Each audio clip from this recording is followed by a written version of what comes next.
Just let us know beforehand and we'll stop the recording and the live streaming. But yeah. Shall we start? Yes. Okay, fellow Toastmasters and guests, a very good evening, and I'm sure I'm audible and visible to the virtual audience. Beforehand and we'll stop the recording and the live streaming. That means live streaming is working. So Okay. If I'm audible, the virtual audience are requested to please give me a thumbs up.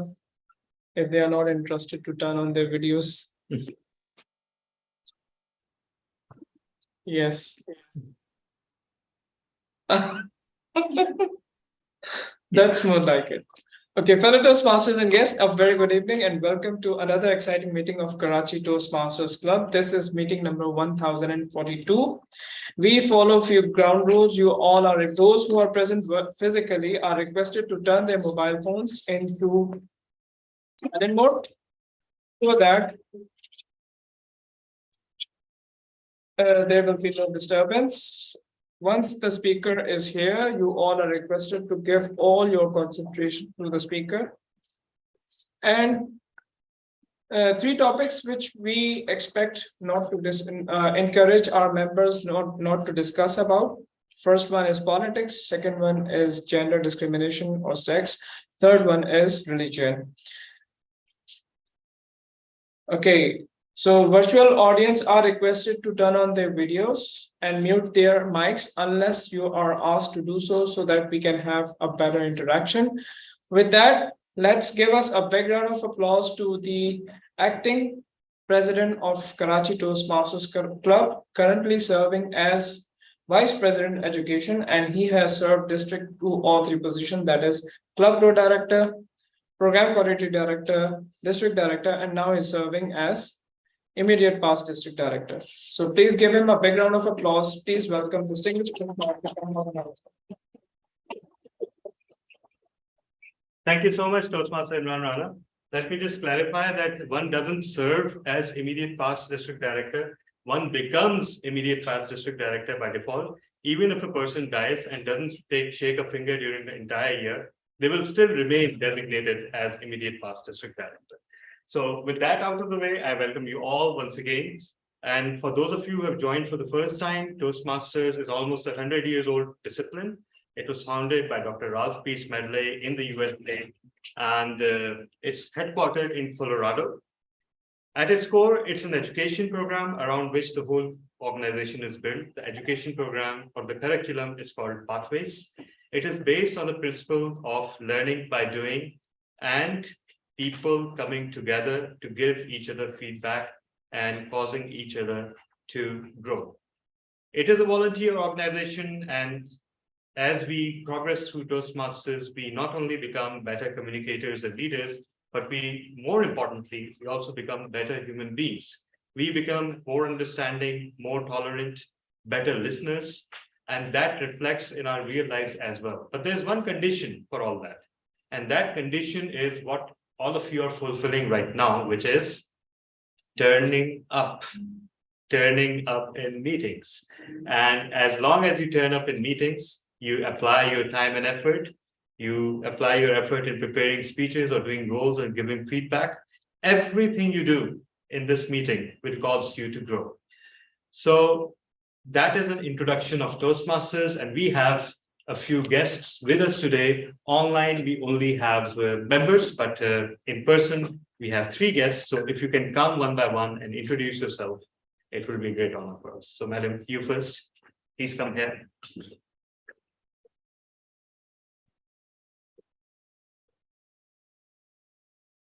Hi, hello, assalamu alaikum. This is Amber Rashid. I'm here because this program, I'd never heard about this program, I'm sorry, but then I heard it yesterday from my manager. So I just came here, and one of my colleagues is also here, Imran. And then, should I talk about myself? Yeah, of course. Okay. So I've been working for the past 12 years and in different fields. I've never limited myself to specific industry. So I work for different industries like FMCG, I've worked for aviation, I've worked for media, I've worked for Saudi consulate. So I work for different industries where my core, where my forte was, it was always about marketing and PR and events.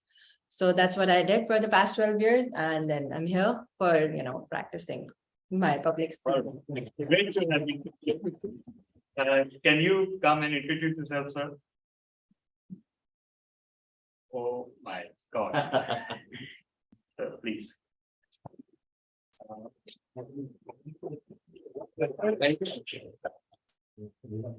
Myself is Atif Sapta. I was working as a Hapak Load as a sales manager, as an area sales manager. I'm in this industry for the last 20 years. I'm starting my career from the sales department and then promoted and last in the sales department. So I'm doing the sales the last 7 years as a Hapak Load. This is a German-based company, and now as a promoting as a regional sales manager. So that is why I'm starting my careers to build out the terms of the group, and that's why I'm joining the Toastmasters. Thank you so much. And welcome to Karachi Toastmasters Club.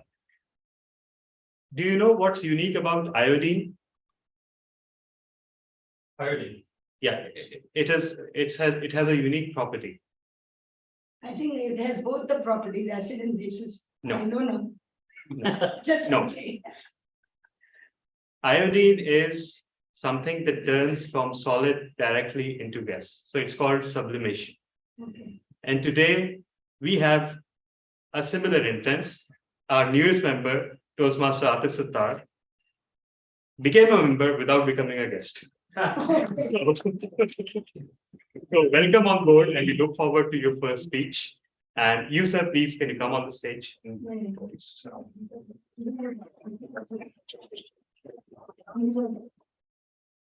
Okay, so my name is Faisal Anis, and basically I have heard of Toastmasters a few years back, and I think I've been thinking about coming here and learning more about what the organization sort of provides, and also, how it can develop, different facets, which I think, I need some help on. And I would like to know more about that going forward. A little bit about myself. I'm a qualified accountant, and I've been involved with different industries, mainly FMCG, and a little bit in the banking industry as well. And looking forward to knowing you all and knowing more about Toastmasters. Great. And we have a special guest today, a special couple, in fact. It is a couple whose conversations with each other last precisely 5 to 7 minutes. And when they argue, their arguments last from 1 minute to 2 minutes, 30 seconds. Sometimes they deliver keynotes, but only once every 14 days, because that's when the keynote project is. So a very special member, Toastmaster Latif Mansoor Ali, is here all the way from Kuwait, and his better half is also here. Please come on the stage and reintroduce yourself.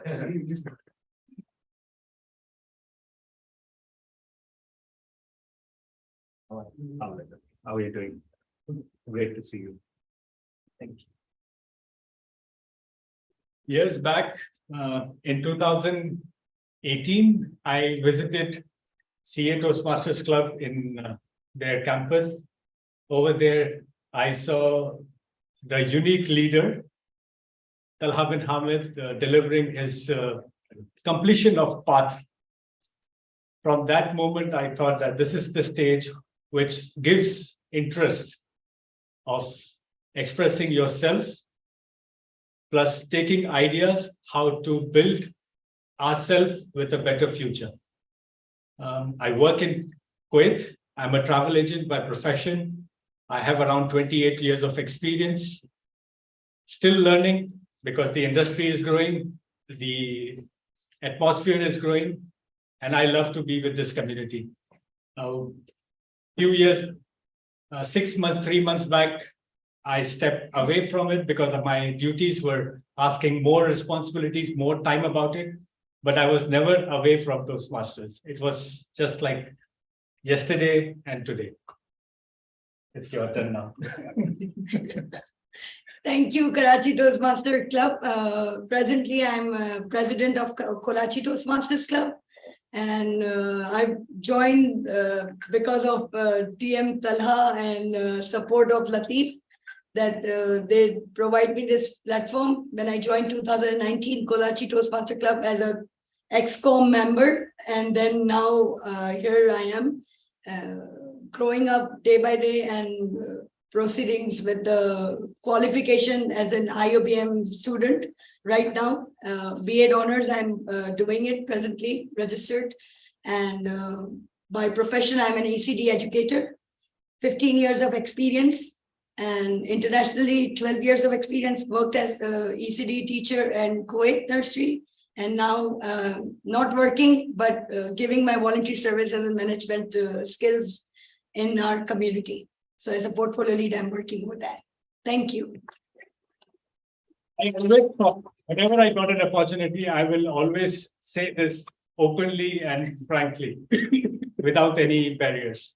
DTM Talha, I'm really thankful to you, not only bringing us into this platform, speaking loud, but single-handedly, he is taking care of an ex-com role. I don't know how many. DTM Talha 4? It's taking care of every role. Yeah, president, vice president education, which has a lot of responsibilities, VPPR, and what else, sir? No, Secretary, by having the bulletin every time, and he is like Backup for every role. one man army for all. Backup for every role. Back- Whoever is not around. TM Talha So, is there. thank you very much. And thank you so much for coming. And you know, it is people like Toastmaster Latif and all of you that make it all worthwhile. Not only Toastmaster Latif and Zara are model Toastmasters, they're model citizens. They do so much for the community, no matter where they are and no matter in what situation they are. So with that, finally, we move on to the meeting, but not before I can abuse my position as VP Education. So what I'll do is I will float a link on the main WhatsApp group of the club. And all of you are supposed to do what? Can you guess? fill up the roles. Yes, fill up the roles for next meeting. And Mr. Timer, please put 1 minute on the clock.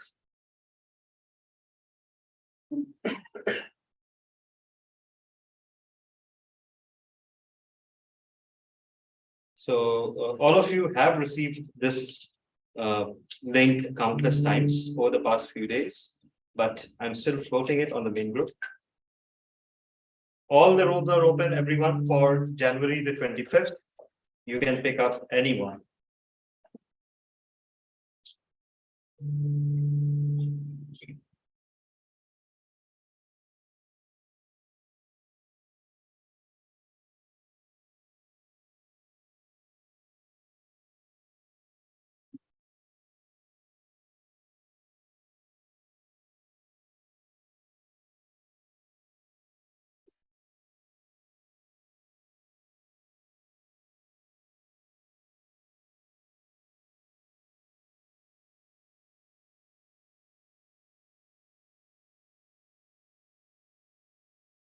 Please note under January the 25th.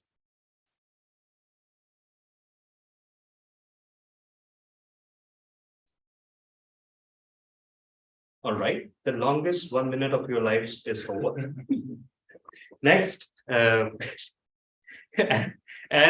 acting secretary, I will read out the minutes of the previous meeting. The previous meeting happened exactly 1 week ago, and we had the theme of cappuccino, where different tastes, bitter, sweet, savory, they come together to form a perfect cup of coffee. We had 18 attendees. The meeting lasted, for a change, only 2 hours and 50 minutes. And our best speaker was Toastmaster Mufaddal Mirza, best Big Four, Toastmaster Naqadri, best evaluator, Toastmaster Majid Akhtar, best facilitator, again, Toastmaster Mufaddal, and best table topics, Toastmaster Majid Akhtar. The Critics' Choice Award went as follows. The third place went to Toastmaster Mayor, second place went to myself, and first place went to Toastmaster Mufaddal. So the Critics' Choice are a qualitative assessment of the speech in line with the International Speech Contest ballot. There was no decision taken by Executive Committee during the week that requires ratification, but there is one announcement. We are soon about to introduce a new system to manage the club members and to keep them motivated. Several executive committee members have signed up for this, and some have signed up actively and the others have signed up through their silence. They will be heading different pods, and those pods will have different members that are at various stages. So details will be shared soon. And finally, a person who has been waiting in the wings for his turn for an eternity. He's had like 2 cups of tea and dinner, and now it's finally his turn, because one of the hallmarks of KTC is that we always ask someone to get up while they're having their tea. So yes, Toastmaster Majid, I'm talking about you. He's our Toastmaster of the day, and he's a very, very vibrant member. He's also a podium finisher in our international speech contest. He usually walks away with most of the awards in any meetings, just like Toastmaster Latif Mansoor Ali. So if anyone else is expecting today to win some award, best of luck. And he will introduce the theme of the meeting. And let me also carry out the second hallmark of KTC meetings, scheduling changes. The first change is Toastmaster Majid. We have a grammarian, Toastmaster Irfan Faruqi, online. He's online, so you introduce him, right? And the second is that one of the evaluators has asked to move a project up to. So that you'll keep asking during the meeting. Yeah. So, that project is by Toastmaster Elvin Faraz, which is a question and answer session. So Toastmaster Elvin, you will be speaking second instead of at number 6. All right? You okay with that? Yeah, sure, no problem. Ever ready. So thank you so much. And finally, Toastmaster Majid.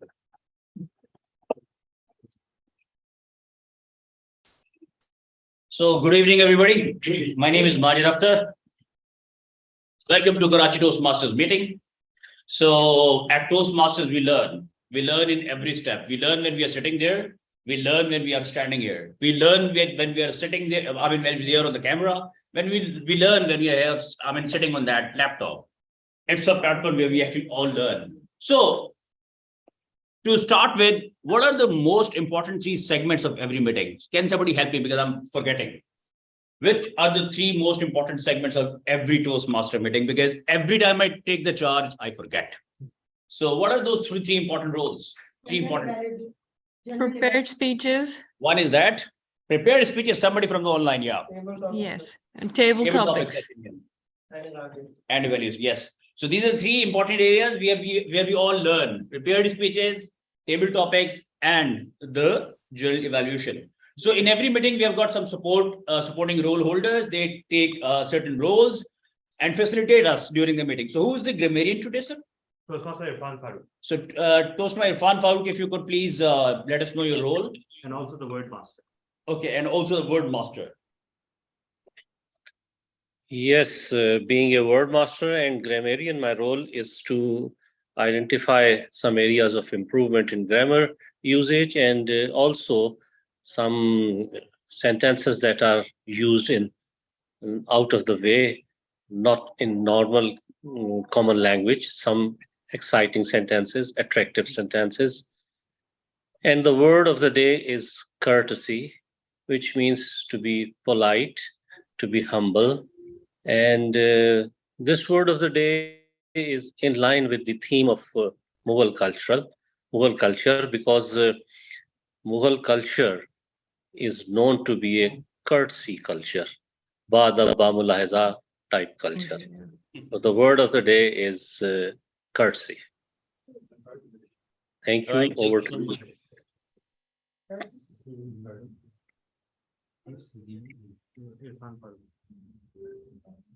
All right, thank you so much, Toastmaster Irfan.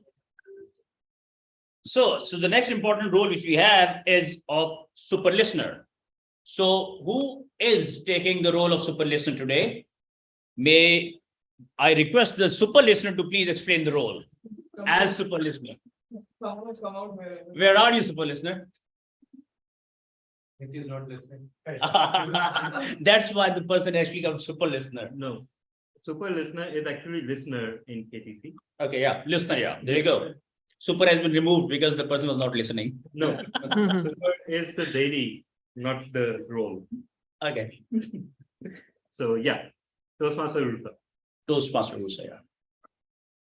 Thank you so much, Toastmaster of the Day. So my role today is that of a listener. I will be listening for interesting phrases or words in people, in the speeches of people, in what they say. And at the end, I will be taking a test of all the people who are present here. So please keep listening to all the things that are being said very attentively. And I'll be presenting my report at the end. Over to you, Toastmaster of the Day. Thank you very much. So one more important thing which we learn at Toastmasters is to become smooth speaker. So how do we exactly become a smooth speaker? By eliminating the filler words. So there are various filler words which we normally bring in our speech, but at Toastmasters, we try to eliminate all those filler words. And to do the job, we have one role of R counter. The R counter serves this purpose and helps us eliminate all these additional not needed words and make us a smooth speaker. So today the R counter is, so may I please request the R counter to please tell us who you are. Toastmaster Faizan Zafar is the account that he hasn't so Okay. yeah. You have already explained, so you can move forward and he can start Yeah. in the role when it comes. Okay, all right. Yeah. Our first evaluator has to leave, so Okay, so we can directly jump. Okay, so do we have a joke master or even your joke master not around? Excellent. Even the first speaker is running away. So this way, in fact, there are always accidental situations which we face in our work life. There are always troubleshooting situations when this flow gets disturbed, and the same is happening in today's meeting. But what we will do is that we will not let you feel that the flow has been disturbed, because the role holders are not exactly letting us know that who exactly they are. So the first speaker himself is trying to get the things. Yeah, so if we have the timer here, luckily, please big round of applause to the timer. So can you please tell us your role in 5 minutes? Hello, good evening to all of you. And my role is to make sure that the meeting proceeding on time. We have 3 evaluations, 3 programs. Number 1 is prepared speech. For prepared speech, we have a speaker has to speak 5 to 7 minutes. At 5 minutes, I'll show green light. And at 6 minutes, I'll show yellow light. And at 7 minutes, I'll show red light. After the 30 seconds, speaker has to disqualify. And for table topics, the speaker has to speak 1 to 2 minutes. 1 minute, I'll show green, and 1.5 minutes, I'll show yellow light, and 2 minutes, I will show red light. And the third one is speech evaluation. For speech evaluation, a speaker has to speak 2 to 3 minutes. For 3 minutes, 2 minutes, I'll show green light, and 2.5 minutes, I'll show yellow light, and after 3 minutes, I'll show the red light. Thank you so much. All right, thank you so much. So now with this, we have almost got a little bit idea exactly how these Toastmasters meetings run. So this is a platform where everybody can come, use the stage, practice the public speaking skill, and become the champion public speaker. So with this, let's start today's show with the first speaker of today. And the first speaker is DTM Talha bin Hamid. His project title is Innovative Planning, High Performance Leadership 2. And his speech topic is Getting There. So his evaluator is TM Rabia Zishan. So do we have TM Rabia Zishan? yes. All right. Yes, I'm here. I'm here. So Assalamu alaikum, everyone. Yes, I'm Walaikum online. Okay. So today, DTM Talha is giving his project from Innovative Planning, High Performance Leadership. The purpose of this project is for DTM Thala to apply his leadership and planning knowledge to develop a project plan, organize a guidance committee, and implement the plan with the help of a team. And the purpose of the first speech is for member to introduce his or her plan and vision. But I think we're doing a second speech, aren't you? Yes, this is the second one. This is the second one. Okay. So the purpose of the second speech is to apply your knowledge and planning knowledge to develop a project plan, organize a committee, and implement the plan with the help of a team.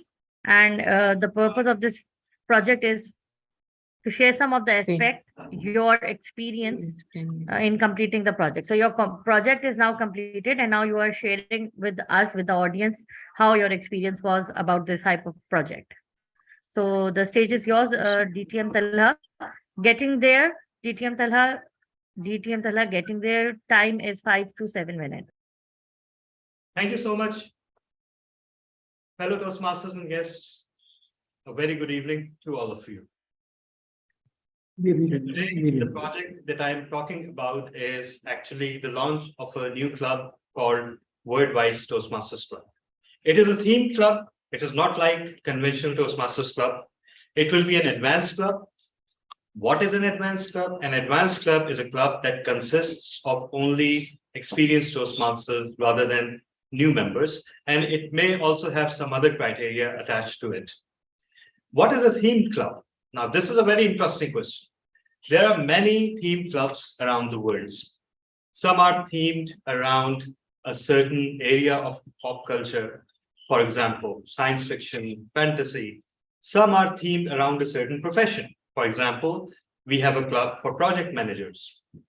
Some are themed around accountants. And in Pakistan, all clubs are themed around accountants.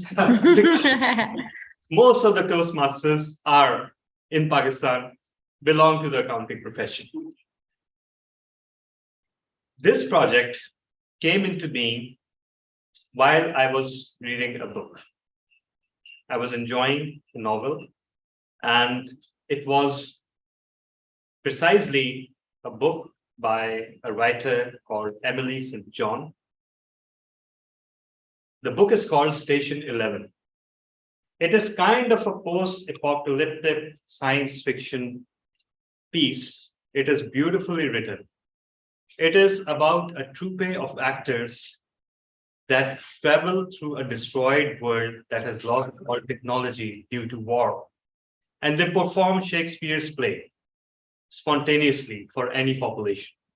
And they earn through that. While I was reading, I thought, why aren't more people reading? And it was not a unique idea. There are hundreds of thousands of book clubs around the world. There are even Toastmasters clubs that are centered around book clubs. But what I thought was, drawing from my training experience, in training, we not only teach people to admire concepts and arts and objects, we teach them to create. In Toastmasters, we also teach people to create, because before you do a speech, you write it. At least most of us do. Then you practice it, you craft it, you adjust it according to the time allotted, and then you deliver it, and then you receive feedback, and you incorporate that feedback into your next speech. That makes all of us writers, whether we like it or not. But we don't have enough of a reading habit. And people who don't have enough of a reading habit, they often struggle with coming up with speech topics, because the books we read are a ready source for giving us all sorts of ideas. And if you're not reading, then of course we will struggle. So I thought that why should there be a club that actually teaches people how to write? Rather than just appreciating literature, why not people create literature? And that's when the idea of Wordwise was born. The Wordwise Club will feature a keynote address by an author who will share their techniques. It will have a session where, in lieu of table topics, people will be asked to write something spontaneously. They will be given 15 to 20 minutes to write a 5-minute piece or a story on a topic given. The third element would be interpretive reading, where people will be allowed to read any material, whether their own or someone else's, with expression. Interpretive reading is an art. Every politician that you've ever heard is an interpretive reader, because usually the speeches are written by someone else, but they deliver them as if they're their own. And we don't even know the names of those writers who write the speeches. We always say that John F. Kennedy spoke like a hero, or Abraham Lincoln, or President Obama. So interpretive reading is an art that is all around us. Do you know where else interpretive reading happens? On TV, in cinema. Every acting performance is interpretive reading. That is a very important art to learn. And if you look at speeches made by world champions or winning speeches, you will notice that they have an extraordinary amount of expression. You're not just listening to the speech, you're living the speech. So with this concept, I gathered the writers and poets in District 122, of which there are many, and they became very interested in the concept. Then I launched a social media campaign, and I also enlisted the help of our Division C Director, Toastmaster Akash Kumar, and his team. And he enthusiastically bought into the concept and also brought along a lot of interested people. Now, where we are at, I'm pleased to report that we have almost reached charter strength, but we are still taking applications, by the way. So anyone interested, please contact me. We have almost reached charter strength. We have defined the meeting frequency, the meeting time. We have also started to enlist the executive committee of the club. We have enlisted the mentors and the sponsors. All that needs to happen right now is for 20 people to fill up the form and submit it to me so that I can submit it to Toastmasters. During this time, what I learned was that a unique concept has a lot of staying power. One just has to stick to it and not give up when the response is not coming. Because if we are trying hard, the response will come. It may not come when you expect it, but ultimately it comes. Over to you, Toastmaster. So big round of applause. So one good news is that we do not charge for clapping. So every time a speaker comes, because the person is already facing the fear of public speaking. Everybody faces the fear of public speaking. That is why we are all here. So appreciation is something which we appreciate that every speaker should get. So with this, now we will move on to the next speaker, and the next speaker is Alvin Faraz. Because of that shuffling in the routine of today, presentation mastery level 3 question and answer session. His evaluator today is TM Hina Ali. So may I please request TM Hina Ali to explain the role? I mean, yeah. Sure. Thank you very much, Toastmaster Majid. Today, Toastmaster Alvin is doing a Q&A session, which is part of, it's a level 3 project from the presentation mastery pathway. I'm waiting on the objectives, as I did not receive the form. I've asked about the objectives. Alvin, if you have the objectives in front of you, please, if you could just read out those objectives before you start your. I don't have them right now. I'm really sorry. Maybe DTM Talha, the master of all, the jack of all masters, maybe something. Jack of all trades. Jack of all trades, yes. And master, yeah. Okay, so I mean, using the common sense Q&A session tells that so you will be dealing with a challenge of certain questions which are going to be posed to you and you'll be answering those Let questions. me summarize it. The speaker will Thank you. deliver a project, a speech, and after that, they will be asked questions by the audience. And so the total time is 15 to 20 minutes, but they can split it any way they want. Ideally, there should be a balance between the time for the project and, For the question so answer. Toastmaster Hina, I will be sharing evaluation sheet with you. Thank very you. soon. Yeah. Okay, Toastmaster Alvin's project speech today is titled Choosing a Career. Choosing a Career. Toastmaster Alvin, over to you. Okay, thank you so much. Can I share the screen, please? Can you make me the co-host so that I can share the screen? Just give me a second. And what is the, when do I get the green signal? What is the minimum time to qualify? 10 minutes. 10 minutes, okay. 10 to 15 to 20. Is it 15? 15, 20, 15. All right, sorry, apologies. 15 Yeah. and a half and 20. Yeah, 15, 7.5, and 20. Okay, thank you, thank you.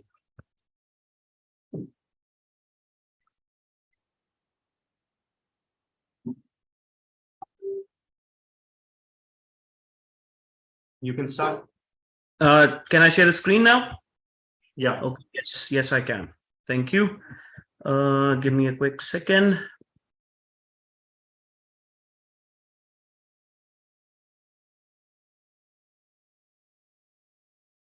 Okay, can you see the screen, everyone? Could you confirm it, please? Yes, we can.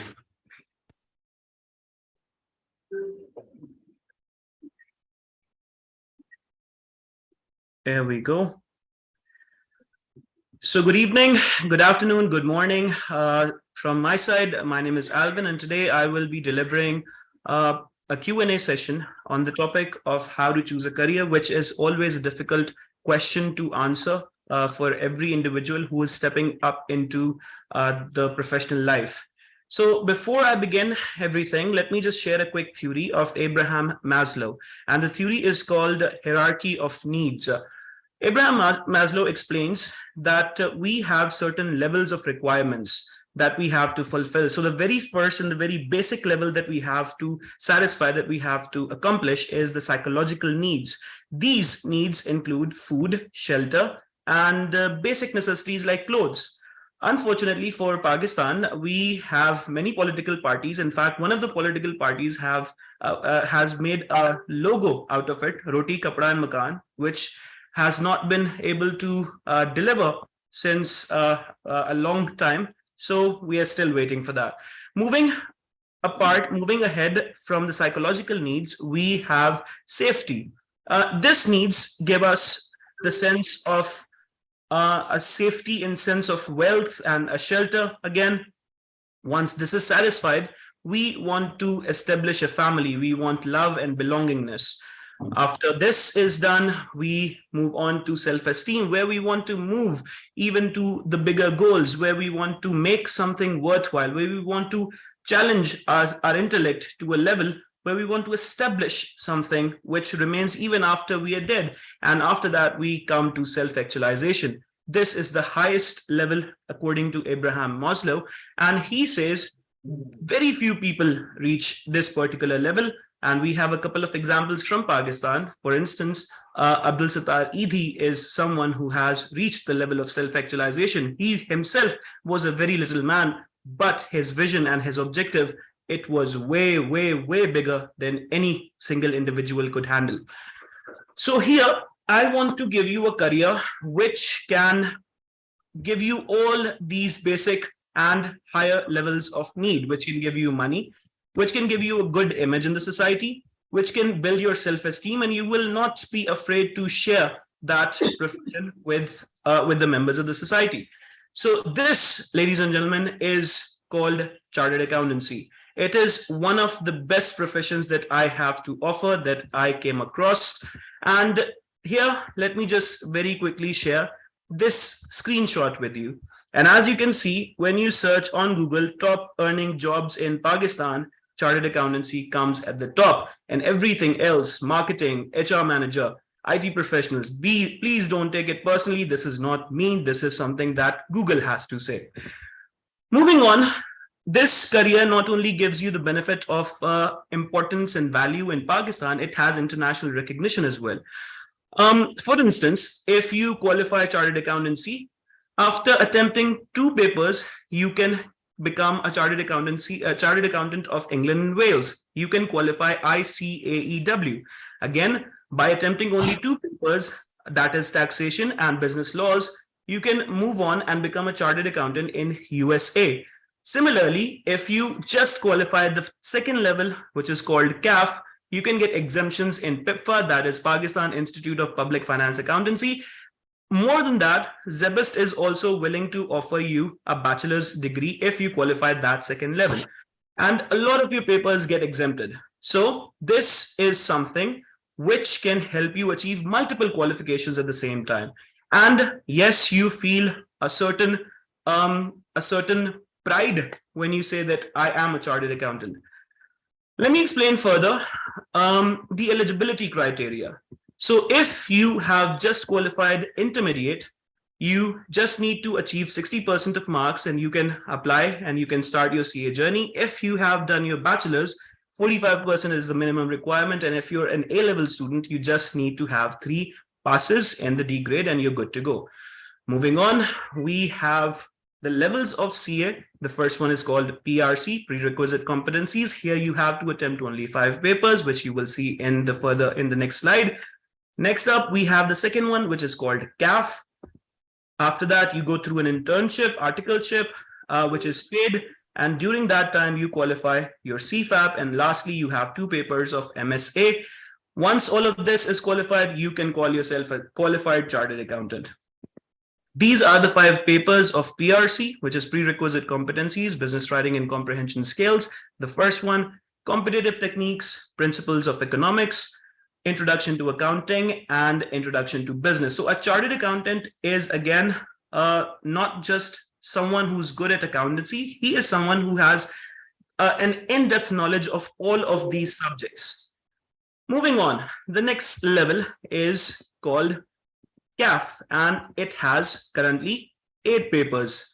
The first one is financial accounting and reporting, FAR. The second one is tax practices, and we take pride in saying that we have a professional for every single paper. For instance, the tax practices that we have at ARDG Business School, where I work, we have a professional for every single paper. And tax practices is one example, which is taught by an FBR commissioner, none other than Sir Tariq Hussain Tunio. He qualified his CSS in 2004, and after qualifying that, he joined FBR as an assistant commissioner.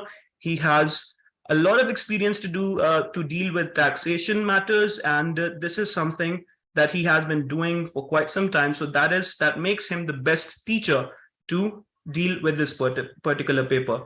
Again, we have Ahmad Raza Mir to deal with financial accounting and reporting. He is someone who is the youngest chartered accountant, youngest CFO in the history of this industry. He became the CFO at the age of 24, if I'm correct. Moving on, we have some extra courses that you qualify right after CAF. This is called Presentation Mastery, or PPE. And at the same time, before getting into the articleship, we make sure that the students qualify the basic skills. Now, imagine yourself as an auditor and you do not even know how to type. Imagine how stupid that will look if your manager says that type something for me and you are using these 2 fingers to type something. Similarly, if you are a manager and you cannot face the audience, so that is going to be a big drawback for you.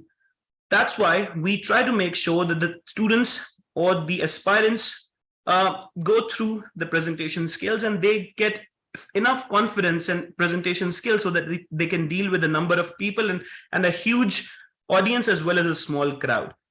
Moving on, when you get to CFAP, the second last level, you have to complete your fintech and data analytics, because again, artificial intelligence is something which is replacing jobs very, very easily and very quickly. Let me give you one example. A couple of years back, there used to be a pilot for the helicopter, and then there was a video camera. Can you tell me what has replaced these two jobs, ladies and gentlemen? Drone. Let me tell you, sir, that is absolutely correct. A drone has been able to replace these two people. The drone has eaten these two jobs. So to make sure that doesn't happen with the accountants, we have made sure that ICAP has made sure that they learn artificial intelligence and data analytics here. So there are some things to remember here. The attempts are on semi-annual basis for CAF, that is in March and September. The total number of papers is 21. And if you do not fail any of the papers, you can complete your CAF in 1.5 years. And at the same time, your PRC can be completed in 6 months. So together, you only need 2 years to qualify this. Articleship is something which can continue for 3.5 years. And right after the first 1.5 years, you're supposed to attempt your CFAP papers. An important question is investment, ladies and gentlemen. I'm pretty sure that none of us here in the crowd belong to a political family. We are not relatives of Anita Ambani, so we have no money to spare. So investment for a middle class becomes a huge factor. Am I right or wrong? Yes. Yes. So Right. here, let me just explain that the total cost that you have to bear for this particular version for the first level for PRC is 1,24,900. And here is the breakup of all the costs. There are 3 types of costs that you have to bear. First one is enrollment, which goes to ICAP. Second one is examination, which goes to ICAP again. Here is the total enrollment cost, everyone. Then we have examination fee, and the last big chunk goes to the institute where you are taking your classes for preparing for this particular job. So in total, try to remember this number, everyone. This is 124,900. This is for the first level. Once you're done with that, you get into CAF, and the total cost of CAF comes up to 1,51,500. Match with this 1,24,900 of PRC, and together you have around 300,000 rupees in total, only to get to CAF. Now, try to remember this, sir. Ladies and gentlemen, 3 lakhs in monetary values, and in terms of time, you have just gone through 3 and 3.5 years. But is CA the only option? I'm afraid not. We have some other options as well. For instance, BCom is the cheapest and the most economic option that is available for us. Moreover, we have BBA and MBA. And when we come to BBA and MBA, we have 2 different options available for us. We can do MBA from LUMS or IBA, which will cost you somewhere around 2.4 million in Pakistan. At the same time, if you do IBA, if you do BBA from Iqra University, it will cost you somewhere around 9 or around $1 million. I think ACCA is a good option. It is a very, very, very, pragmatic option that we have available for us. But I just want to say one thing: British pound, which is constantly rising. It is continuously flying, and we have no speculation to catch up. Pakistani rupee has no chance of catching up to the British pound in the next coming year. So it is going to rise further. The last option that we have is CA, which is again around 300. BBA will cost you around 2.4 million. BCom is something which can be done in 40,000 rupees. But again, who would want to hire a BCom in this particular time? It has very minimum value. So to prove my points, here is a screenshot from Iqra University, and per semester cost of this particular thing is 94,500. Multiply that with 8. Can somebody give me a number? It will be something close to 800,000, if I'm correct. Yes or no? Yes. Yes. So moving on, if you want to take admission in IBA, you're most welcome. But per semester cost here will be somewhere around 300,000. Multiply that with 8, it will get you to 2.4 million.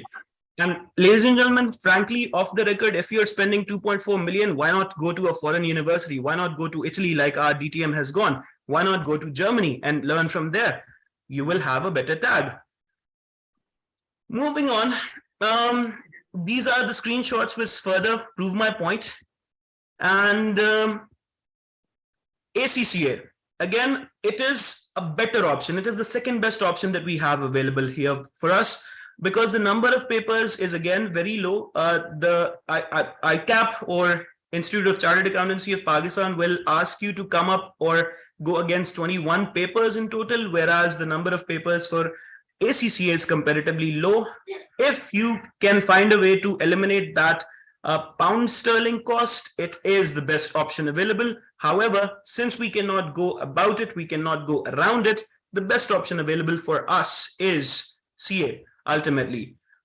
In terms of finance, the best thing so far, I've just told you two things about this. In the minimum amount of time, the time limit for CA is 3.5 years until CAF, where you start earning. The same amount gets to 6 years if you want to complete your BBA and MBA. So if you want to complete your BCom, it is something around 2 years or 4 years. We are so confused. We don't even have specific information about that. So one selling point is the stipend, sir. So stipend is something which you get. See, mostly you work for free. The internships available in Pakistan are mostly for free. CA is an industry or an option which gives you the option of paid internship. So if you have just qualified CAF, that is the second level of CA, and you have not done anything, you decided to take, a sannyas probably. You decided to go and, live under a rock, and you're not qualifying for the further papers, you still get a stipend of 16,500, which will continue for 42 months. That makes it 3.5 years. What was your initial investment, ladies and gentlemen? It was somewhere around 300,000, and you're getting 693 back. This is the beauty of chartered accountancy. There are some other professions available for us, but again, this is something that you can choose to select or to avoid. CSS is again one option, but it has the situation where you fail one paper, everything goes away. CA offers you some security, and if you just clear 3 papers, you get your stipend jumps to 22,000. If you clear CFAP, the stipend goes to 31,000, and if you clear MSA, the last level, your stipend, ladies and gentlemen, goes to 61,000 something. Let me remind you once again, this is not your salary. You're not earning yet. You're learning, and ICAP has decided to pay you for that. So learning and earning at the same time, what better thing can you ask for? Now with that, if you want any further questions or evidences, these links are available. And now this is it from my side. I open the stage for your questions. So please go ahead. Okay, I have to ask a question. Yes. May I ask the question? Yes. Yes, please. Okay, what is the probability of a student to complete this CA education in first attempt, that is 3.5 years? What is the probability of that? Okay, thank you very much. That is a brilliant question, and most of the times we have to deal with this question in the very first go. Let me tell you two things. Let me quote Bulle Shah here. Bulle Shah says, "Pira piti dur jime uchi te lami wang khajura. Chad jame te chupe ras mitha, dig jame te chakna chura," which roughly translates to every difficult thing has a cost. So you have to pay a price to achieve every good thing. So you have an example of me. I am not a qualified chartered accountant, but I'm still making good money. You have the example of Talha bin Hamid. He has done his chartered accountancy. He's making good money as well. Fahim is another one from your initial gathering. We have Sir Ahmad Raza Mir, we have Akash Kumar, we have so many good examples. Okay, TMM, let me remind you. I'm not one of them. So I'm an average student.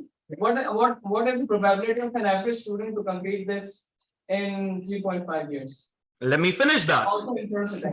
Let me finish that. Yes, the probability is low. The passing percentage is somewhere around 25%, but let me give you a shocker. Same passing percentage is for BCom as well, sir. Secondly, DTM Talha bin Hamid and I, we are again human beings. We are not some supernatural creations. We are not angels sent from heaven who have done this impossible task. Humans do that, and it can be done. You only need some good amount of dedication and hard work and smart work, and you will be able to do that. Yes, it is difficult, but it is not impossible. Once again, let me remind you that. Next question, please. Anyone who has a question? What are the chances of getting admission in CA? Yeah, you can, I have just shared a form in the chat. You can click on that and you will come to the registration page right then and there. So why do people leave CA after starting? They start CA, so they strive very hard. Then some people drop right after first year. Some people drop right after second year. Some right after 3 years. Some never. I mean, for the whole life they continue. I understand. I totally understand your question. So, is there any allotted quota for CA for the complete qualification that only certain number of people are going to qualify? Yes. So there are two questions that you have asked, and let me just remind you. See, CA, as I told you, is not only that gives you expertise in accountancy. It is something that makes you good at law. So some people choose to go for law. It is something that makes you expert in taxation. So some people choose to build up a career in taxation. I, on the other hand, have selected to build a career in academics. So I have moved on to this particular field. Again, let me remind you, even if you have not completed that, this profession will feed you, sir. And secondly, sir, this is again a difficult question. This is again a difficult profession, and not many people have the what it takes to become a CA. One more time, can you tell me what is the current population of Pakistan? 220 million. And the number of chartered accountants that we have in this particular country is only 2,000 plus, sir. So a country of 2.2 million has only 2,000 chartered accountants. Can you imagine that? No, there is not a quota, but yes, the passing criteria is really tough. We have made it difficult so that we can proudly say that I am a chartered accountant.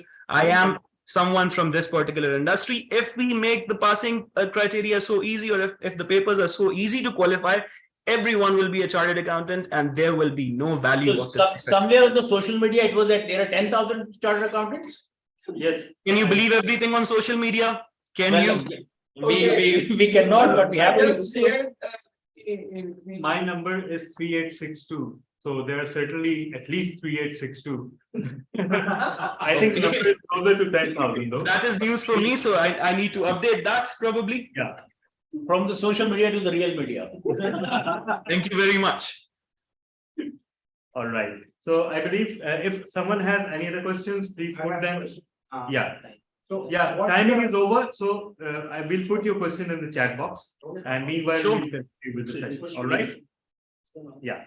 Yeah. What is the difference between I wanted to know chartered accountancy and like the other qualifications we have out there, ACCA, CIMA, and how would you see in Pakistan? Is there a specific requirement that you have to be a chartered accountancy from HiCap, or ACCA, CIMA is now getting more recognition there? I'm sorry, I can't really understand the question. It was too. The question is like, how does, can you write it down maybe? Actually, okay, I will write it down in the chat box, and then the TMOD can read it out, the answer. Sure. All right. Sure. So, right. So if that is all, can we end? Yeah. Thank you so much. So big round of applause to Team Muslim. Excellent effort, great presentation. So with this, now we will be moving on to our third speaker of the day, and he is going to be Latif Mansoor Ali. No, I think it was, wait, Faisal, Toastmaster. Oh yes, Latif Mansoor. Latif Mansoor Ali, yeah. So Latif Mansoor Ali, and team collaboration is the pathway. Level 2, project 1, understanding your leadership style. The speech topic. So, okay, so his speech evaluator is TM Imran Rana. So you may please request TM Imran Rana to explain the project requirements.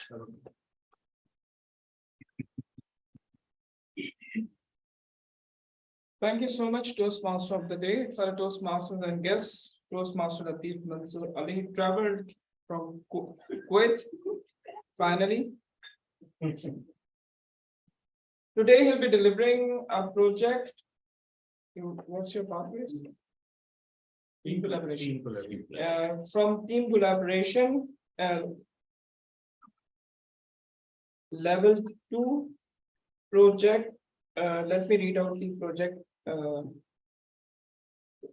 objectives. The purpose of this project is for the member to identify his or her primary leadership styles or styles. The purpose of this speech is for the member to share some aspect of his or her primary leadership style or discuss leadership styles in general.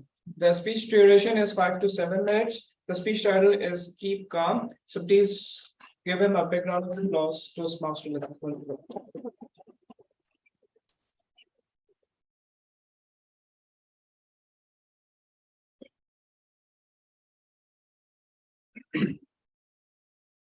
Great leaders have some responsibilities.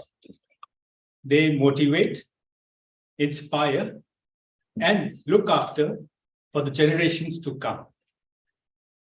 When we hear a name, CEO or CFO or CCO or any other big number or big name, he does not hold that position just by completing his qualification or number of years of experience. He has that ability to understand what is his leadership style. When I joined my travel industry as a journal travel consultant, I was not aware of how to handle people. And one good example of mine was a person came to me asking for a trip from Dammam to Manila, then a place in Europe, and then to his hometown in US, back to Dammam. This is called as a round the world ticket. I happily said, sir, why you're hassling so much? Go to your home country straight away. This was a simple answer, but he asked me a cross question. Why are you asking me to do this? I mean, I want to travel this way. And I, that humble, polite person, responded, isn't it fast and sooner you get to your family? Upon that, he said, my wife lives in Manila. I'll take her towards there to USA together. And that is the journey of life. Now, while I was saying this, a person at that top position has a lot of journey to come. Similarly, I currently stand as a senior supervisor at my company. I have 18 years of experience. Though those 18 years have not been firm or strand at one place, I have been moving around at different offices, but under one company. So I had different projects to run or the contracts what we have for different companies. And along that, I had a lot of people who I worked with them, or after some time, I was leading a group of people. While leading those group of people, I understand that every potential person or employee has a potential to grow and express themselves. At one point, I was so certain that all the negative amount of people where they were just saying that this company is not giving us everything. So I'm leaving this company for going towards a different company, which is giving me some amount of big bonus. I asked him, do you tell them that where you were working, just because of this company, you got a job on our competitor. So you have to analyze where you are coming from, where you are, at least you have to be thankful to what this industry or what this people of management you are living with. Now, a great example, when I turned up to this leadership program of Toastmasters, I have completed around 6 levels.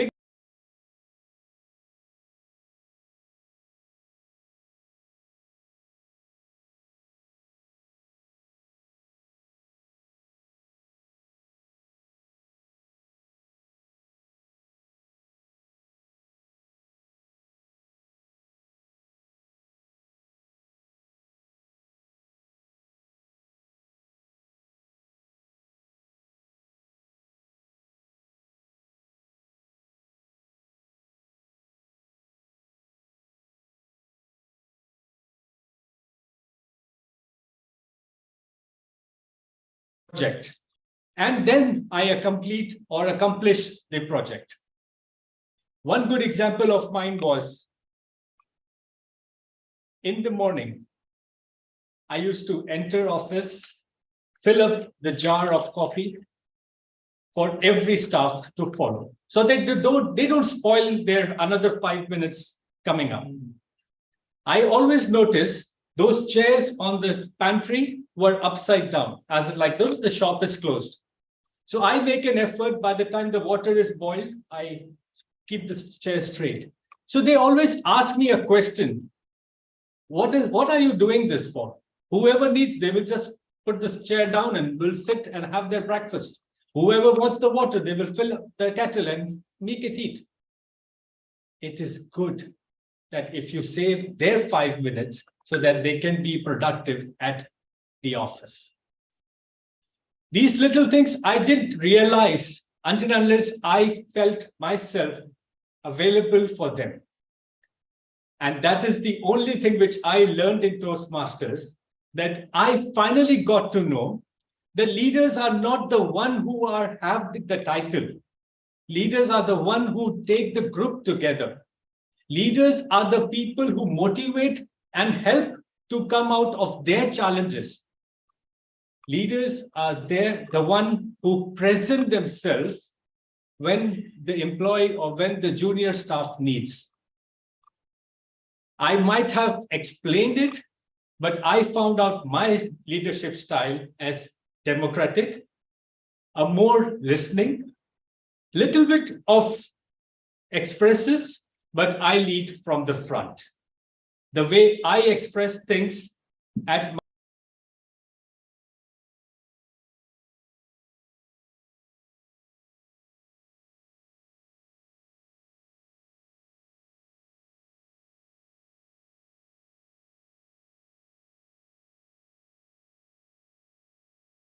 the day.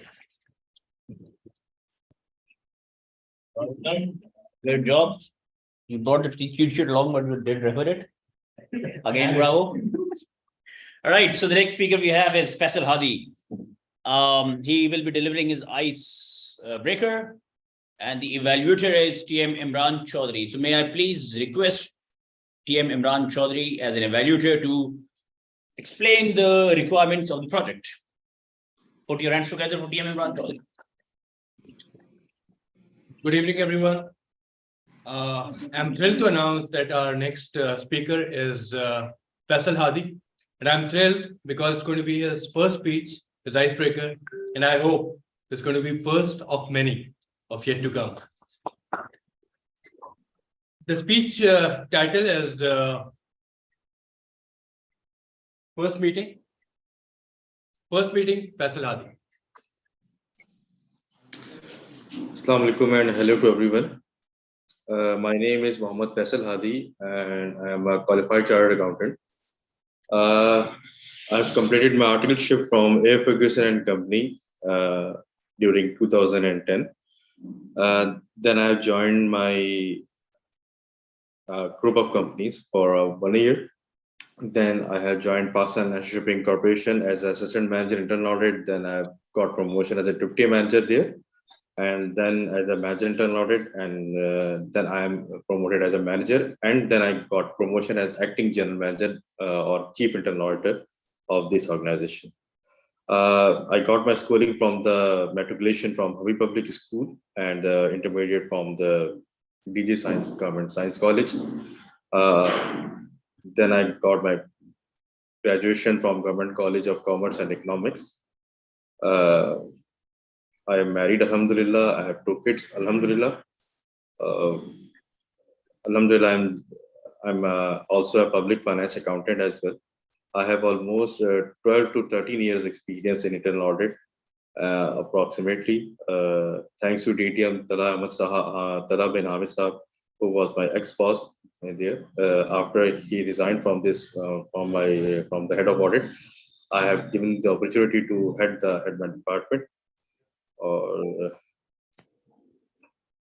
I have, although I was also heading that department when he was not there as a temporary charge. But Talha bin Hamid Sahab has given me the opportunity he given me the break for 6 to 7 months. Then he resigned from there. I have the privilege to work under him, and Alhamdulillah, I can honor him. I have the privilege to work under him. I've enjoyed a lot from learned and enjoyed working under him. He's the one who asked me and encouraged me to join this club and advised me to do so. That's all from me, from my speech. Thank you.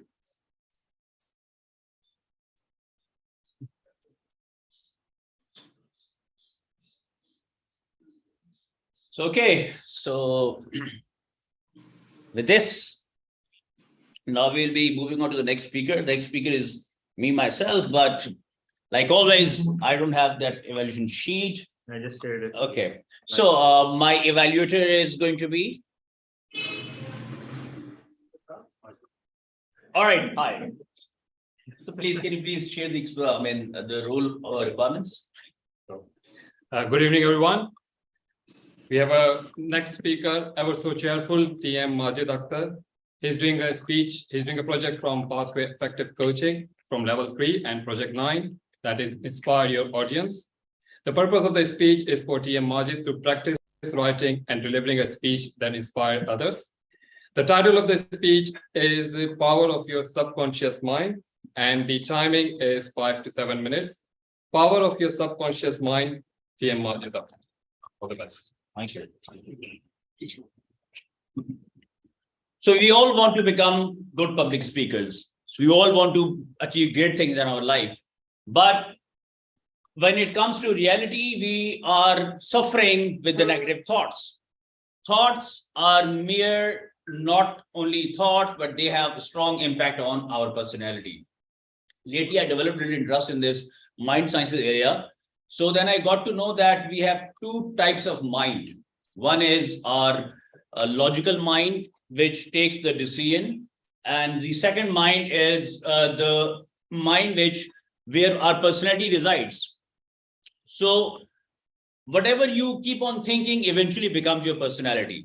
Your thought, whatever thoughts you have in your mind, if you will continue retaining your thoughts in your mind, then that thought is eventually is going to become your belief. And the belief, when you continue on with your belief, that belief becomes your personality. So many times we only think that we are just thinking a thought. Negative thoughts have very wrong impact on our personality. So most of the time what happens is that we become the victim of negative thoughts. The negative thoughts continuously strike our mind. Everybody in the society is telling us negative things. So when we come to Toastmasters, we have this fear of public speaking. We want to take on the challenge of public speaking, but it's always not easy to take on the job of public speaking. Even today, I'm having very bad headache. So I taken up the job of TMOD. So I had to come. I have taken 2 cups of tea, but still with that severe headache, I'm still trying to continue because there are a lot of tension in this society, which are demotivating us. From the moment we start our day, there are troubles when we take our cars on the road. When we enter into our offices, there are negative people who are there to destroy our emotions. We try to compete. We try to prove ourselves as the best talent available, but the competition which is there in the market, instead of competing ethically, they try to derail us through the negative thoughts. So one thing which I've learned is that, I mean, instead of taking inspiration from the society, one tool which we all should do is this, that we should become our own inspiration. There should be certain thoughts and we should reside and we should live with those thoughts. Even if somebody is telling us that we are disaster, we should not pay heed to those thoughts. So why do we need to not pay importance to the thoughts, to the opinion of other people? Because when we continuously listen to certain thoughts about us, then eventually, unknowingly, that those thoughts start becoming the part of our personality.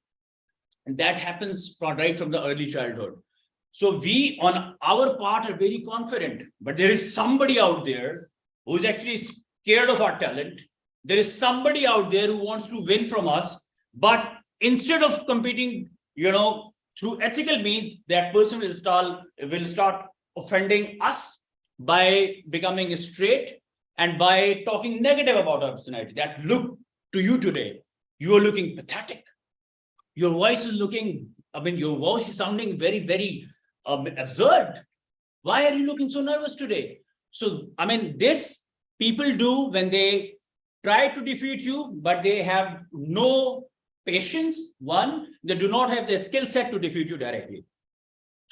So, like when we start our driving, in the start, we need to be careful about where is accelerator, where is brake, and where is clutch. So in the beginning, the logical mind is taking decision regarding accelerator, brake, and clutch. But once we do the things repeatedly, that thing shifts into our routine.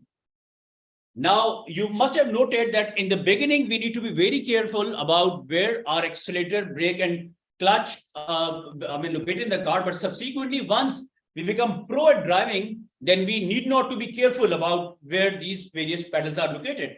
Because eventually all these things become part of our personality. The same happens with our life. Whatever we start thinking on continuous basis, that thing eventually starts becoming part of our personality. Our personality resides in our unconscious mind. Unconscious mind is a big power. You won't even know. All of us are blessed with this unconscious mind. We do not make use of it.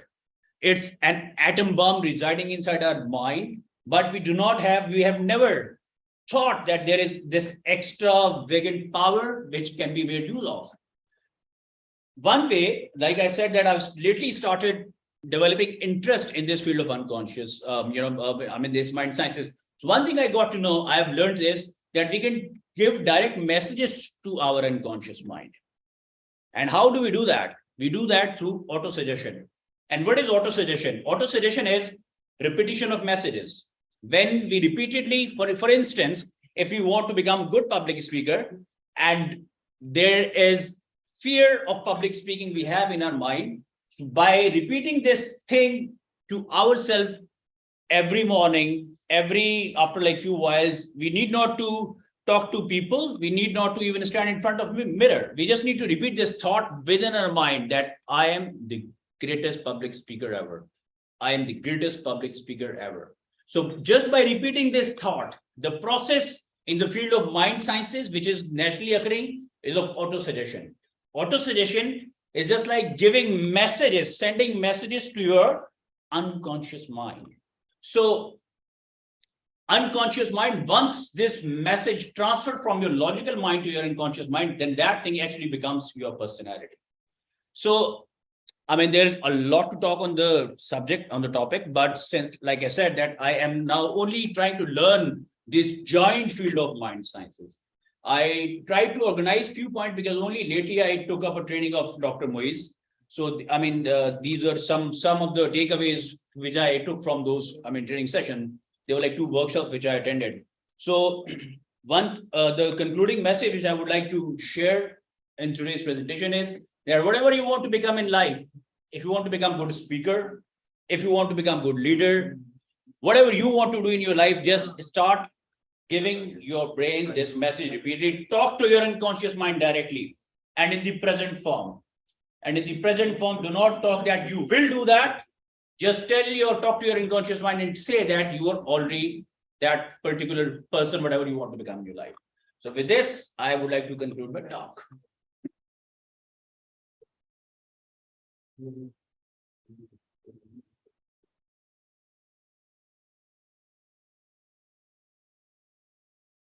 Okay.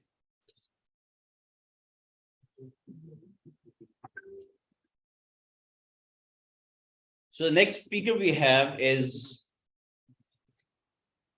TM Shahrukh Farooq. And TM Shahrukh Farooq is also delivering his icebreaker. And the evaluator of TM Shahrukh Farooq is TM Latif Mansoor Ali. So you may please request TM Latif to explain the quality roles in this department.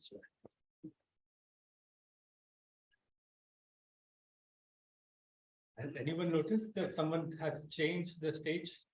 When I was talking there. In our unconscious mind, we are standing for it. When I was standing there, there was not a single person aside from the evaluator was looking at me. Okay, so let me, it's an honor for me to introduce a new speaker at this eventual big stage of Toastmasters. Toastmaster Shahrukh Farooq. His project, he will be delivering his icebreaker, which is the any speakers or any pathways first speech.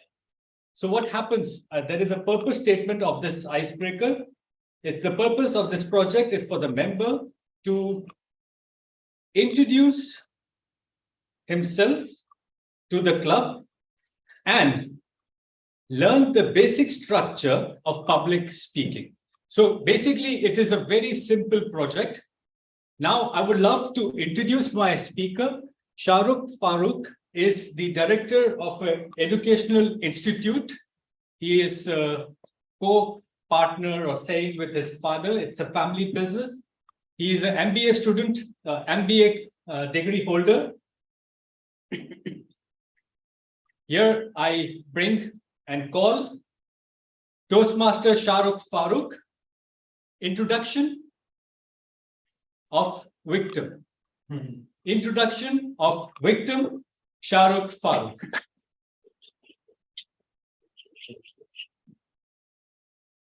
Just be yourself, 4 to 6 minutes. Timer, please. 4 to 6. Well, a very good evening to all of you. As Majid sir told that the fear of public speaking is the big fear in the world, I guess. So here I am also feeling that fear. This is my first time, and my name is Shahrukh Farooq.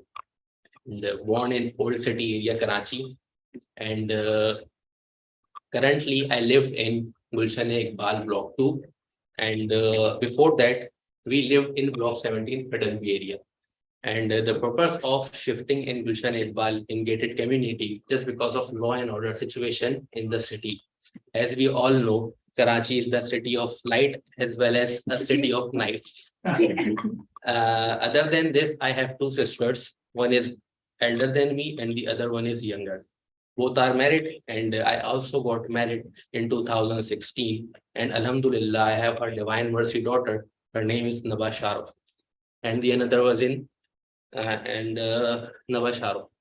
And as far as my career is concerned, at the age of 16, my father pressures me a lot, as there is a quotation that pressure builds diamonds.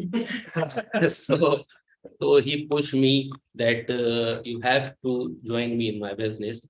And we are running an educational institute in Gulshan MMR from past 2 decades. And the name of that is the Foundation Secondary School, registered in Gulshan MMR. Other than this, as far as my education is concerned, there is a mystery as well as a mess. I continue failed till graduation from first year. And at end, I have done graduation by crawling, but the fight wasn't over. It was just a beginning. I was again stuck what to do to keep moving in my education. Then I have started, I took admission in MBA, Masters in Human Resource Management. And in 2016, I have done again by crawling MBA at the discipline of Human Resource Management. Thank you so much. That's all for us.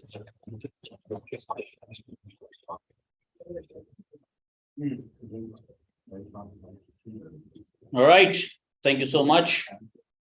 So one important message for the new speakers is this, that we try to let the green light turn on. After that, we try to quit. So this is something which enables us to remain in the competition. Otherwise, we get out of the competition. Anyways, no problems. In the beginning, this actually happens. So with this now, the next speaker today we have is TM Fahim Razak. And the pathway which he is actually following is presentation mastery. Prepare to speak professionally. The topic of the speech is the best brothers. And the speech evaluator is TM Urusa Kawal. So may I please request TM Urusa Kawal to let us know the project requirements. Thank you so much, Toastmaster of the Day. The purpose of his speech is for him to practice developing and presenting a longer speech. That's all. And his speech length is 18 to 22 minutes. All right. So, ladies and gentlemen, TM Fahim Razak. I had a terrible childhood. But there you go, I said it. You see, growing up with two sisters and no brother was no fun. It was basically 2 against 1. For example, if I do something, not only I will get told of both my parents, but also my elder sister. If my younger sister does something wrong, she's only little. What do you expect? Okay, fine, she's little. But if my elder sister does something that if I did it would be frowned upon, don't say anything. You're being disrespectful to her. Why am I here? Just give me away to someone. And that will go on a daily basis. But that's not the worst part, you see. The worst part is my mother would want to go on weekly errands on a weekly basis. And who will be asked to accompany her on those market trips? Of course, me. Because my younger sister is too little to go out. My elder sister has to do homework and she has to stay home and she has to look after the younger one. So I will be asked to accompany her. That's fine. I mean, I like to go out. But you see, my mother had a horrible way of negotiating.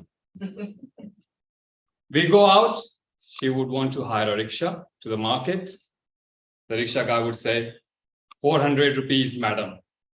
And my mother would say, 120 rupees. I'm like, what? He said 400, he's telling me 120. I would be gobsmacked.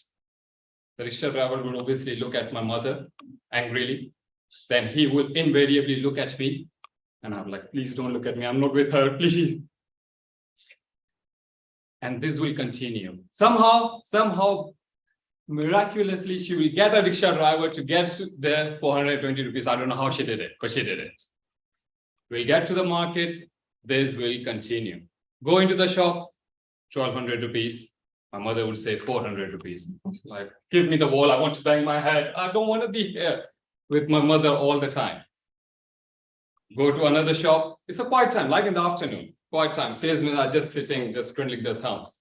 We will go in. They will get up excitedly. And I was like, don't get too excited. Soon you will want us to go and leave the shop.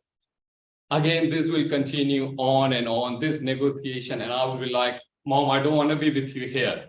Mom will like, I promise you will get ice lolly at the end of the trip. I was like, this is no good. If there is a more mortifying way to an ice cream, then I don't know. Next shop, again, the same story. I'm like, Mom, why are you even carrying a purse? You might as well just carry a gun. That's what you're doing. You're just practically robbing people out of their money. Anyway, we'll come to the end of the trip. I will get this ice lolly. Whilst I'm sucking at it, I'm like thinking, I'm not thinking about the ice lolly. I'm not enjoying it because I'm thinking our way back. It's again gonna be hiring a rickshaw, and this will go on and on and on. Mortifying, humiliating trip. And when I will come home, my two sisters enjoying, whilst I've had this horrible, horrible trip with my mother on a weekly basis. Now, you see, this put me off so much as I grew older on the negotiation side of the things that I started avoiding it. I found myself just out of convenience doing the negotiation rather than out of convictions. I will just give the concessions away. Just I loathe the negotiation so much. I just hated the price thing. As soon as that I knew that we are getting into the price, I was like, okay, yeah, all good. Get the money, give me stuff. But deep inside, I was feeling this is something wrong going on. I've been shortchanged on a daily basis, and there isn't anything I can do, because I was led to believe that negotiation is an innate ability rather than something that you acquire. I was told that this is you're born with, and if you're not born with it, it's a talent, it's not a skill. It's like, okay, maybe I'm not born with it. I'm not cut out for this talent. But anyone who live in Pakistan, they know. If you're not good at it, you will be robbed. Whether it's a hawker on the street selling fruit and vegetable, or whether it's a big ticket item in a shop like electronics, such thing. If you're not good at it, you will pay a different price than perhaps what the other people who are good at it will pay. Then the miracle happened. I moved to the UK in 2004, and it was as if I have come to the heaven. Everything was fixed price. I just didn't need to feel anymore that I've been shortchanged, because I was feeling like I am paying the same price as would the top negotiator for this potatoes and for this tomatoes. Okay, so no more inferior feeling that I'm not good at it. But this feeling was short-lived, because soon I realized everything comes to how you portray yourself, how you negotiate. Okay, maybe not little things, onions, potatoes, and tomatoes, and corianders, and all that stuff. But the big ticket items, it still matter how you dealt with it, whether it's negotiating a rent on your accommodation, negotiating a pay rise, or in the cases of chartered accountant, negotiating which audit projects you get assigned to. Right? It all comes down to how you negotiate with your bosses, with your superiors. And again, I felt I'm being shortchanged, because I will just not, as soon as I see the confrontation building up, it's starting, I would give way. I will just make a concession. Okay, sir, do whatever you'd like. It was just whatever was being offered to me, I will get it, as opposed to if I deserved it. Anyway, life went on. I continued to make concessions, in the belief that I don't have this innate ability to negotiate. But I didn't feel more keenly about that when I started my own business. You see, when you start your own business, you are just negotiating everything, right from the supplier side to the client side to the transporter. Again, I was just felt like throwing money away. And when you start a business and you don't know how to negotiate, you might as well not start a business. Okay, soon you will be out of the business. And I did come to pretty close to it. Luckily, one Samaritan, one good friend, when he saw my predicament, he recommended me a life-changing book called Never Split the Difference. It's by Chris Voss. As soon as I got the book, I started reading it, really loved it. I was like, is this really true? Can you actually do this in real life, or is it just theory? It can't be true. How can you go from, if somebody quoting you 10,000 rupees, how is it realistically that you could get this away for 3,000 rupees, okay? And as I was reading it, I was like, that was my mom was doing all that time when I was with her. Why didn't I pay any attention at that time? So I started reading this book, reading the book. And I got through within 4 days. And I was like, I really now need to apply this knowledge. I was really eager to apply this knowledge to some scenario. And then what better way when Eid al-Adha is around the corner and you have to purchase a sacrificial animal. Okay. So I said to my family, look, I know it's going to sound very odd and I know you don't trust me, but please trust me with buying the sacrificial animal this year. Okay. Well, obviously they were very reluctant. I still went to the market. Monday. It's a big market with lots of animals being sold, sacrificial animal being sold. I've entered into the market about 6:45 p.m. in the evening and started kind of browsing around just to get the feel for the prices the people were trying to charge for their animals. And I also, before I went to the market, I also kind of spoke to a few neighbors and stuff to see what prices they have bought their own animals. So I had a kind of an idea. Anyway, as I kind of browsed through, I spotted two really beautiful, healthy looking, angel looking, cute with blue eyes goats. So I approached the gentleman. I was like, hey, Mr. Gentleman, how much are you selling these beautiful goats for? Two goats, really white, beautiful goats. He goes, 150,000 Pak rupees. Okay. If I had not read the book, my default response would have been a counter offer straight away. 80,000 rupees. Yeah, it will go on. But because I read the book, I wanted to apply the strategy from the book. I went, these are beautiful goats, but how am I supposed to pay this price? He was befuddled by my response. He thought I was crazy because he was obviously expecting the counter offer. He went silent a little. Okay, I will do 140,000 rupees. Again, I didn't want to apply the counter offer because the book had told me not to give him the counter offer just yet. I went silent, looked into his eyes.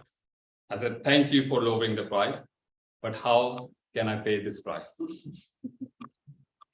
At this point, he thought I was really crazy now. Okay, so then he said, okay, give me the price. What price you want to purchase these goats for?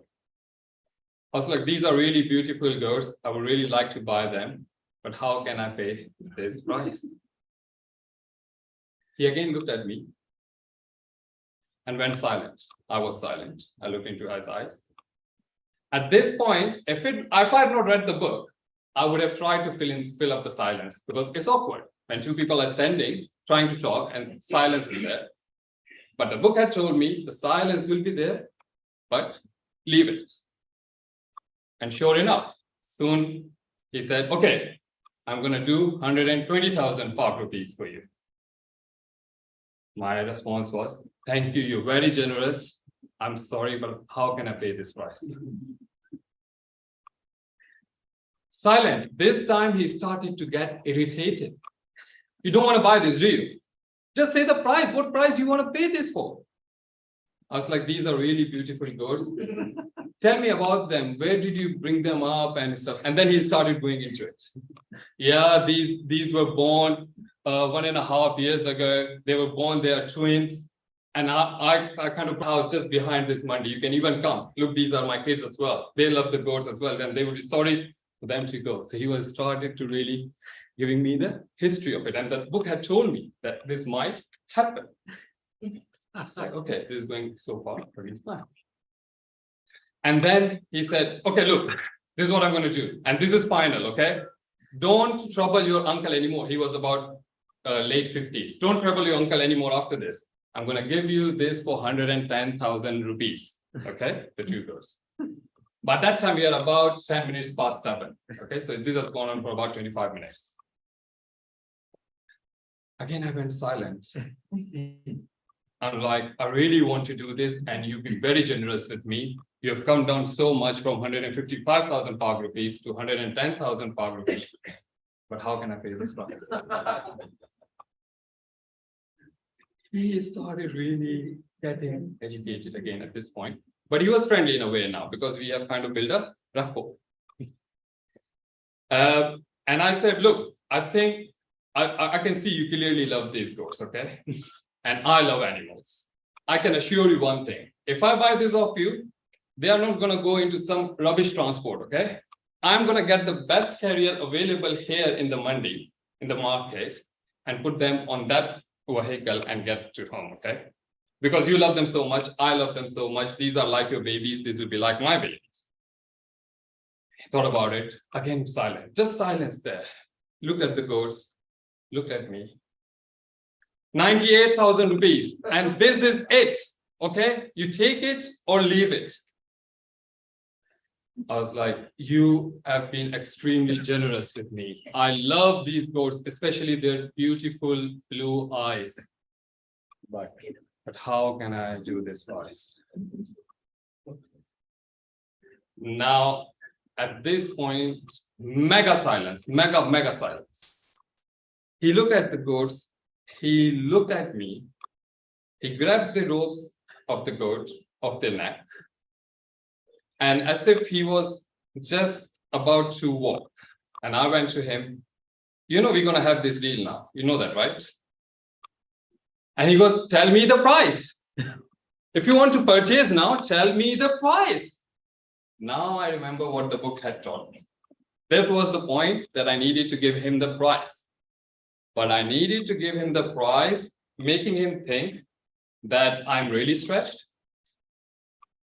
And there are two ways I'm going to do it. One, I feigned to take out my mobile phone, took out the calculator, and started punching some numbers, trying to think. The book had told me, give him the unrounded number, not the rounded number, okay? So I went, and in my mind, I had the goal, because the book had told me, come up with the goal. And based on my market research, I thought 84,000 rupees will be good price. But the book had told me, don't give him that price, give him a kind of drastically lower price than this. So I went 72,460 rupees. He was gobsmacked, befuddled by what I had said. And then I was gobsmacked after what he had said. He goes, 74,000 rupees. Are you for real? Again, the book had told me, don't be astonished. Don't show that you are really excited about it. I was like, oh man, I need to pay for the transporter as well. Okay, let me take out the calculator. 73,135 rupees. 5 minutes later, I had the rope of the two goats for 73,500 rupees.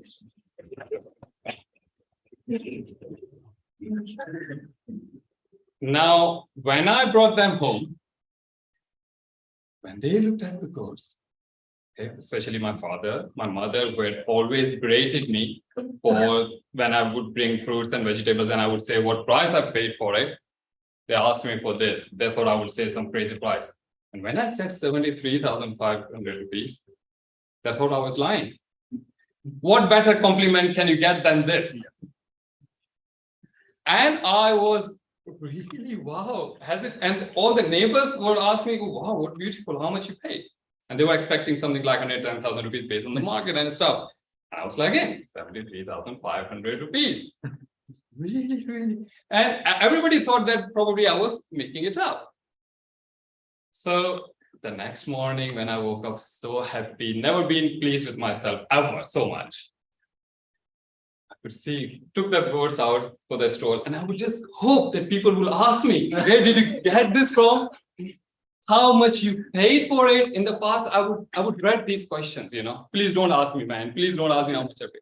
But this time, I was like, yeah, ask me, man. I'm telling you now. And I would just, although I would keep it a low profile, but I knew, okay. Some of them even offered me some prices as well, like 94,000 rupees and all that. So that was clearly giving me again the hint that it wasn't a bad deal after all. And then the goats will run. They were like two peas, really young, very healthy, beautiful, white. I wish I had the pictures. So they were coming, they were running. I was like thinking to myself, maybe, just perhaps maybe, I never had the best of the sisters. but I have gained the best brothers.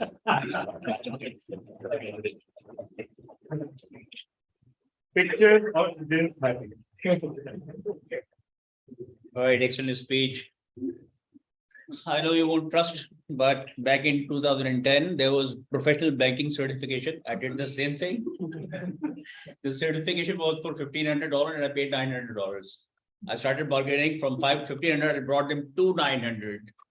I won't tell that was a very recognized certification. I'm still enjoying the perks of it. Anyways, so with this, we conclude our today's prepared speech session. So may I ask the timer if there are any disqualifications? No, there are two people who spoke for less than, including you. Yes. So that's also a disqualification. Yeah. So when we are here at Toastmasters, what we try to do that we at least try to let the green light bulb turn on. So that's the minimum requirement to qualify as one qualified speaker to compete for the day. So there were like two disqualifications of the icebreakers. Yeah. How much is the time? 5 minutes. Four. Your time is 2 minutes and 36 seconds. And Faisal Hadi's time was incredibly, he covered the entire icebreaker in 1 minute and 43. He was at a loss. That I've done everything. So, all right, I'm floating the poll, and everyone please vote. Yeah. Meanwhile, you pick your. Okay, so now please vote for the best prepared speaker. Whoever do you think was best at speaking, you can actually give your vote, and the audience who is actually here, they even can vote as well. Yeah. The people who are here. Yeah, if you you can convey your vote on a piece of paper to me, right?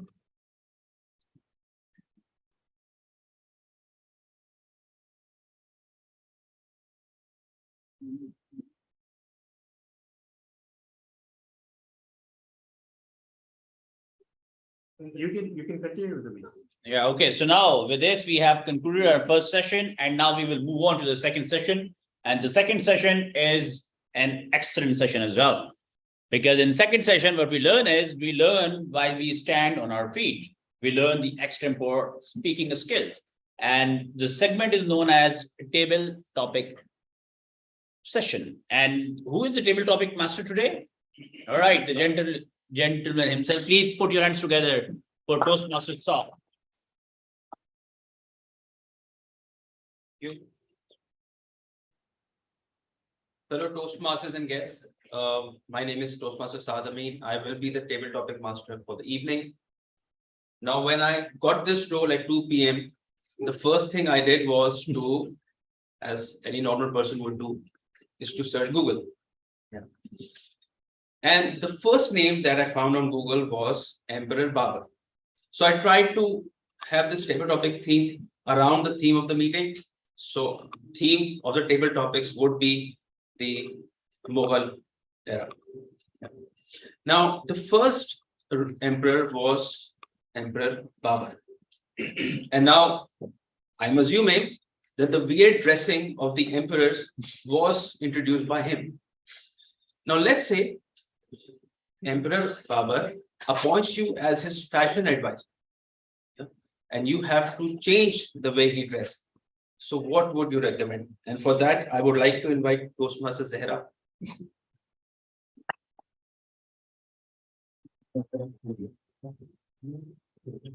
Can you repeat the topic, please?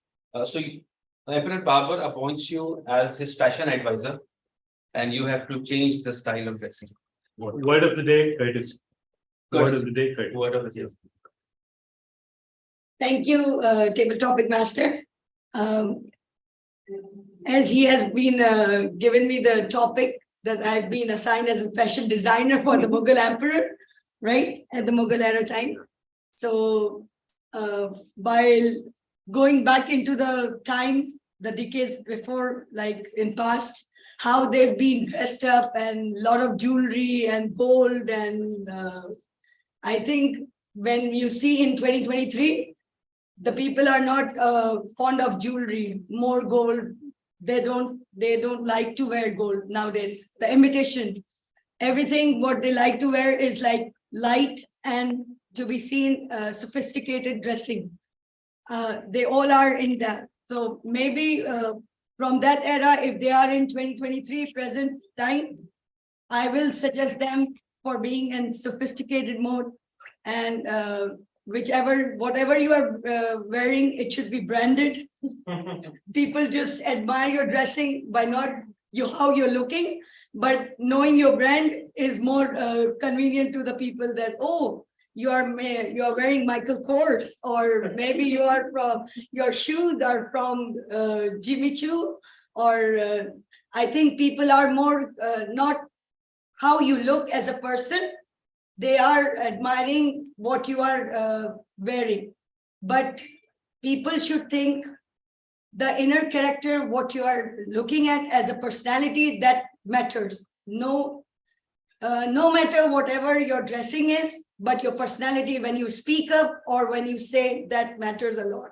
So how the Mughal emperor has been given their emperor big era of maybe the winning or the how they have run their empire, that's the importance, and we have to look into that. People are maybe they are not following the social skills, how they are giving to their children. That is important nowadays, because these soft skills are missing in this time. So this is my message.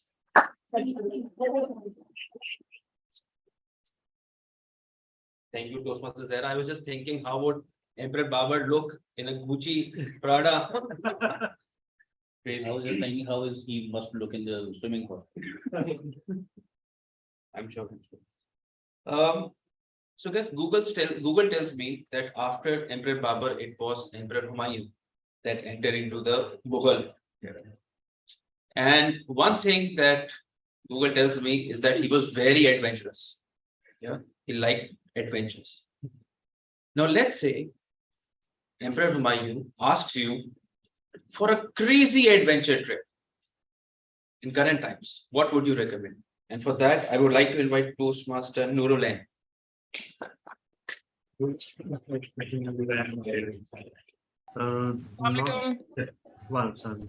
Can you turn on your video, Toastmaster Nurulan?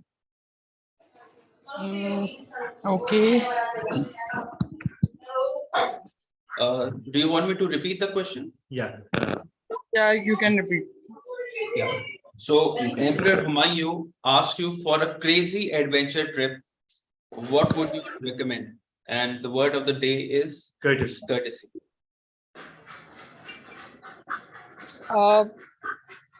In this era. Hello? Hello. Yes, you are audible and visible. Go ahead. I saw the Mughal Azam in previous before 10 years, but in this era is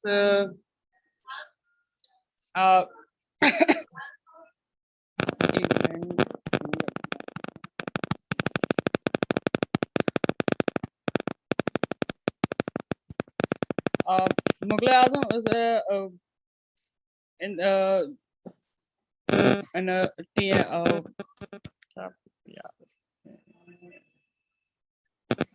Go ahead, we can hear you, Toastmaster Nurulan. Even is it easy topic.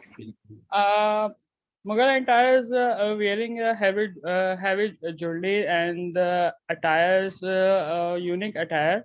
But in this time, the generation learn in this personalities for hardworking and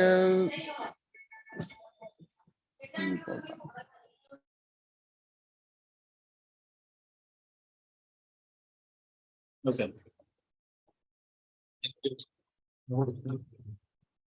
Thank you, Nurulan. 1 minute. Thank you.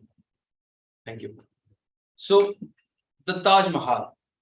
So we've all heard about it. We've seen it in pictures. Some of you might have seen it in actual as well. So let's say Emperor Shah Jahan ask you for a better way to celebrate the memory of his wife, other than making the Taj Mahal, what would you recommend him?